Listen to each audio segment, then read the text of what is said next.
What's going on, everyone? So I have a filing to talk about out of SR-CboeBZX. This is a very short one, but sometimes those are the best because it's very, very direct, and you can tell they have a sense of urgency.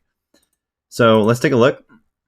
And this is SR-CboeBZX-2021-058, Self-Regulatory Organizations, Notice of Filing and Immediate Effectiveness of a Proposed Rule Change to Amend the Fees in BZX Rule 14.13, applicable to exchange-traded products listed on exchanges, or on this exchange, sorry.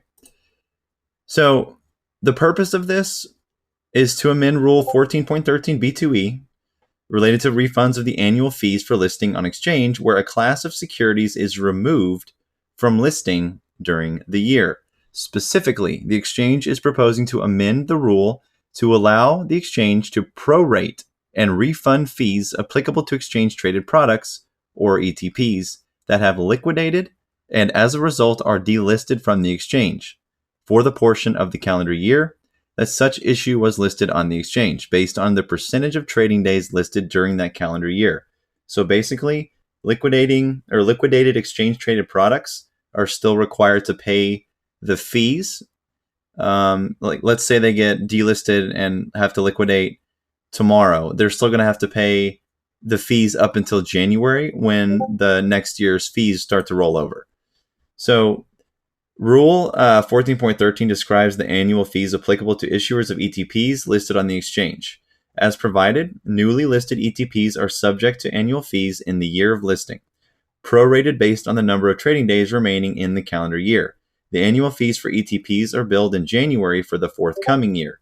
Currently, when an ETP liquidates and as a result is delisted from the exchange, the issuer is responsible for the full year's annual fee as billed in January.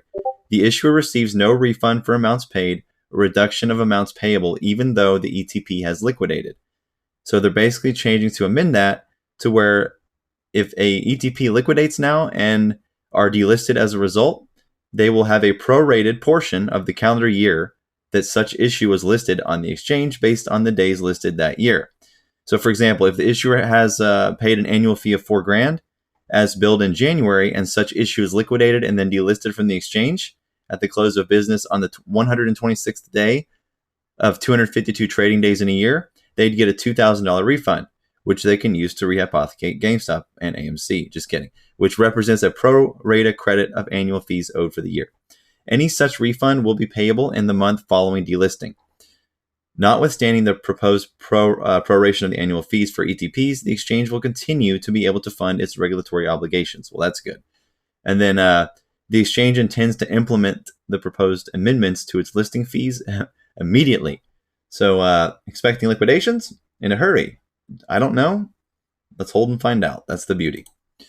In essence, refund on fees associated with ETPs based on the time they were delisted during the year. Basically, if delisted tomorrow, before this filing, they would have had to pay fees until the forthcoming year in Jan 2022. This is saying, hey, if we liquidate, we want a refund for the period of time that we were not even listed on the exchange. That's basically it. What are we expecting? Remember, tomorrow's triple witching. We've already got burned twice this year on triple witching for getting too hyped. So I'm going to downplay this one. Bullish.